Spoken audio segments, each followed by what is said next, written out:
an 80-year-old retired army officer and 1971 war veteran, Colonel V.K. Sood, has made an urgent plea to the Indian government for the safe return of his son, Sumit Sood, who has been missing in Tehran, Iran since January 12, 2025.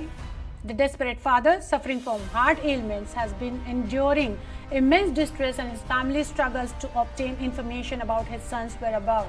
50 years old Sumit Sood, a shipbroker working as a director of Asia region for a company in Norway, traveled to Tehran on January 12, 2025 for business negotiations. He took Oman Airlines flight from Indira Gandhi International Airport. Upon landing, he called his wife to confirm his arrival and mentioned that he was meeting an Iranian businessman, Mr. Ahmad, who owns oil tankers. Shortly after, his phone was switched off and all communications with him ceased. Concerned by the sudden loss of contact, his family reached out to the Indian embassy in Tehran for assistance, but due to the lack of PNR details stored only in his mobile, the authorities were initially unable to track his whereabouts effectively. On January 21, 2025, a call from an unknown number reached Sumit's wife. On the call, Sumit himself pleaded for help, revealing that he had been arrested and was being held in jail under deteriorating conditions. He stated that his health was worsening and he had run out of the essential medications.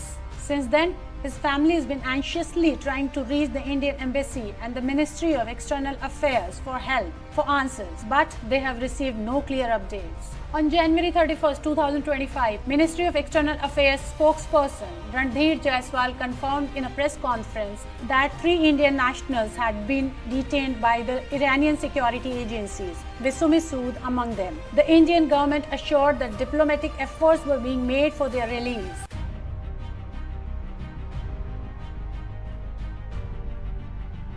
Sumit Sood is resident of Gurugram. His parents live in Malibu town and his wife lives in RD city.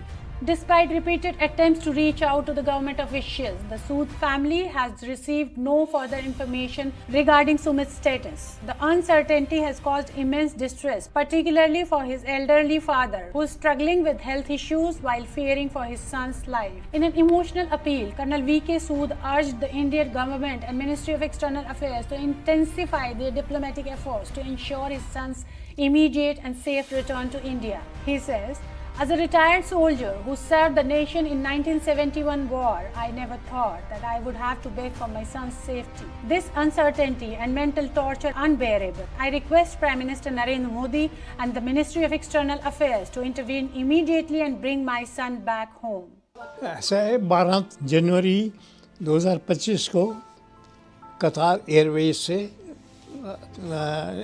9:30 बजे की flight से निकला यहाँ से Indira Gandhi airport से। ये वहाँ Tehran के अंदर में रात को 10:30 बजे करीब पहुँचा है। उसने एयरपोर्ट से बाहर आके अपनी वाइफ को टेलीफोन किया कि मैं पहुँच गया हूँ, बाकी मैं अपने होटल में जाके आपसे बात करूँ। उसके बाद में 13 तारीख की रात को उसकी वाइफ का फ़ोन आया। रात को लेट हम सो चुके थे तो हम फ़ोन अटेंड नहीं कर पाए। तो 14 तारीख को हमने उसको कांटेक्ट किया तो उसने बोला कि ऐसे बेटे का जो है वो कांटेक्ट नहीं हो पा रहा है, उसका मोबाइल फ़ोन वगैरह सब स्विच आ रहा है, कहीं कुछ कांटेक्ट नहीं हो पा रहा। तो हमने इंडियन एम्बेसी को तेहरान के अंदर में कांटेक्ट किया। उन्होंने बोला कि हमारे पास में कोई खबर नहीं है। हमने उसके सारे पर्टिकुलर जो उसका उन्होंने मांगे थे, पासपोर्ट नंबर, उसकी फ़्लाइट डिटेल और उसकी फ़ोटो वगैरह उनको भेज दी। वो कहते हैं इसका PNR नंबर दो। अब PNR नंबर तो उसके मोबाइल में हमारे पास में तो है नहीं, हम कहाँ से देते उसका PNR नंबर। फिर कहते हैं हम ये पूरी इन्फॉर्मेशन नहीं है। फिर उसके बाद में हमने किसी तरीके से मिनिस्ट्री ऑफ एक्सटर्नल अफेयर में किसी तरीके से कांटेक्ट किया तो उन्होंने वहां पर बताया कि कुछ करो इसका। तो वहां से हमें कोई जवाब नहीं मिल रहा था, ना मिनिस्ट्री ऑफ एक्सटर्नल अफेयर से कोई जवाब मिला। फिर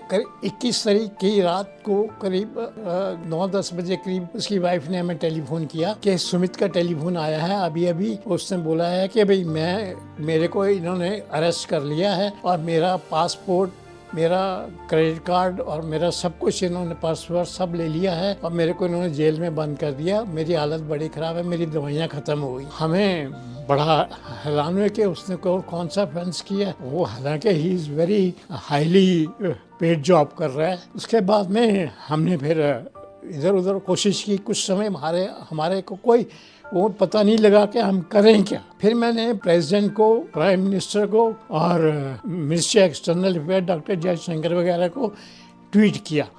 मुझे कहीं से कोई जवाब नहीं आया, सिवाय प्रेसिडेंट से 3-4 दिन के बाद जवाब आया, please contact joint secretary ministry of external affair. वहाँ पर तो कई जॉइंट सेक्रेटरी हैं, क्योंकि हर एक के पास में अलग अलग कंट्रीज़ का वो डील करते हैं। आप किससे डील कर रहे हैं कोई पता नहीं। उसके बाद में हम कोशिश करते रहे कि हम ईरान एम्बेसी, अपनी इंडियन एम्बेसी से बातचीत करते रहे किसी तरीके से। तो 28 तारीख से हमारे पास में कोई खबर नहीं थी। 29 तारीख को हमारे इंडियन इकोनॉमिक टाइम के अंदर में एक प्रेस कॉन्फ्रेंस हुई। रणधीर जायसवाल जो फॉरेन सेक्रेटरी है उन्होंने की। उन्होंने बताया कि वहाँ पर 3 इंडियन उन्होंने पकड़े हुए हैं, इसमें से एक सुमित सूद भी एक है। और वो जो 3 इंडियन पकड़े हुए हैं वो एक 4 दिसंबर 2024 का गया हुआ, एक 7 दिसंबर 2024 किया हुआ, और ये सुमित सूद जो है 12 जनवरी का गया हुआ है। तो उन्होंने वहाँ पर जो कार्रवाई करनी, कहते हैं हम लोग डिप्लोमेटिक और पॉलिटिकल लेवल से बातचीत कर रहे हैं और कुछ ना कुछ होगा। तो उसके बाद में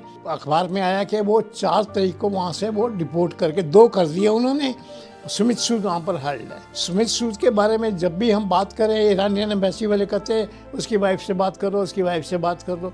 फिर मैंने कोशिश की कि किसी तरीके से कहीं से कोई मेरे को सोर्स मिले कि मैं कहीं से मीडिया के अंदर में जाकर के एक्सटर्नल अफेयर मिनिस्ट्री के अंदर में, PMO के अंदर में किसी को जोर डाल सकूँ ताकि कुछ हो सके। फिर हमें विजय मिले।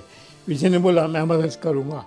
तो उसके बाद में उन्होंने मेरे से सब कुछ राइटिंग में लिया, उसकी फ़ोटो ली और जो पुराने ट्वीट थे वो भी लिए। उसके बाद में अब मीडिया में रहा, लेकिन अभी तक हमारे पास में वो कहाँ पर है, कैसा है, कोई खबर नहीं है। और मिनिस्ट्री ऑफ एक्सटर्नल अफेयर से 4 तारीख को जो खबर आई थी उसमें ये था कि 4 तारीख को इंडियन एक्सप्रेस में खबर आई थी कि वो दोनों रिलीज़ कर दिए गए हैं, और सुमित सूद का भी कोई खबर पता नहीं है। मेरी सभी देशवासियों से अपील है, please help me in tracing my son. और दूसरी हाथ जोड़ के अपील है, कृपया करके ईरान कंट्री में कोई मत जाए, कोई हिंदुस्तानी जाए।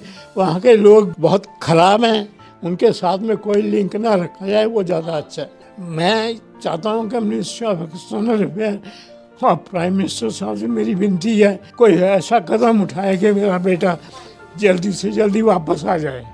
ओनली थिंग इज कि उसकी वाइफ बोल रही है कि उसका वेयर अबाउट भी नहीं पता है। एंड वो बोलती कि पहले मैं जो कुछ बता रही थी, मैं अपने टैरेट कार्ड देख के बता रही थी, मुझे कुछ जो है किसी से कुछ नहीं पता चला। जो उसने हमसे बोला है कि उसकी फ़ोन आया, या आई don't know what she is lying and what is true, I don't no.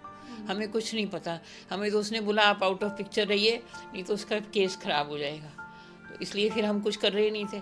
पर परसों से जब उसने बोला मैं टैरेट कार्ड देख के कर रही हूँ, तो हमें तब हुआ कि I don't know whether he is alive और not. That is the thing.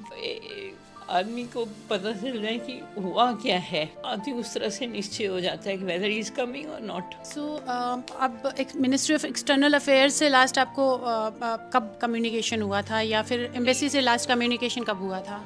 हम कर रहे हैं, कोशिश कर रहे हैं।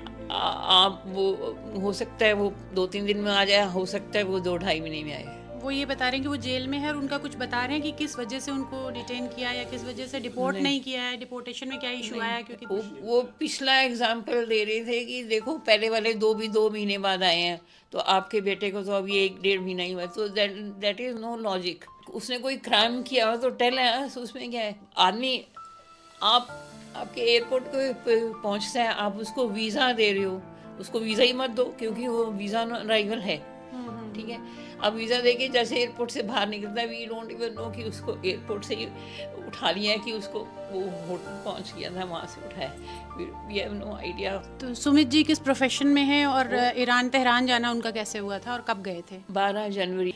अब गवर्नमेंट है ना, तो वही हम चाहते हैं कि गवर्नमेंट इस पर माना हो। गवर्नमेंट को बहुत काम है, पर है तो इंडियन सिटीज़न, ठीक है ना, तो ही शुड बी लुक्ड, कम से कम उसका वेयर अबाउट तो बता दें। तो यही रिक्वेस्ट है सुब्रमण्यम जयशंकर जी से कि कम से कम इसका पता तो लगा दें। When he is coming will be fine with that also, और कुछ नहीं है। मतलब एक आदमी की सोचो कि हम रात को 2 बजे उठ जाते हैं, कोई 4 बजे उठ जाते हैं, कोई 3 बजे बैठ के यहाँ फिर हम पूजा करते रहते हैं।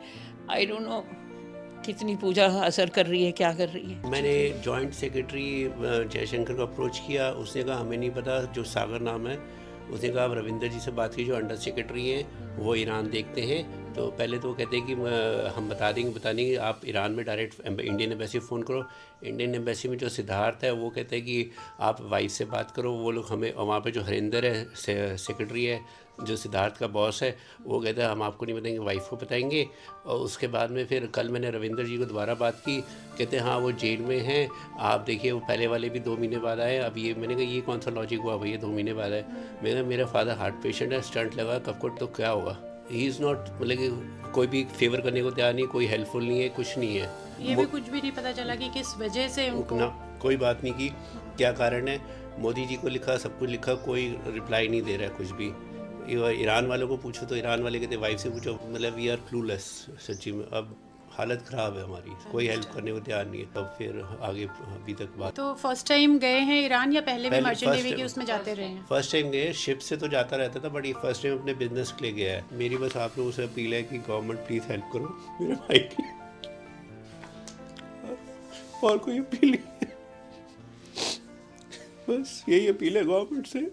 As the case unfolds, pressure is mounting on the Indian authorities to secure Sumit Sood's release. With the Iranian government yet to provide clarity on his detention, the urgency to act has never been greater. The Sood family and concerned citizens are urging the Indian government to ensure transparency in negotiations and take swift action before it's too late.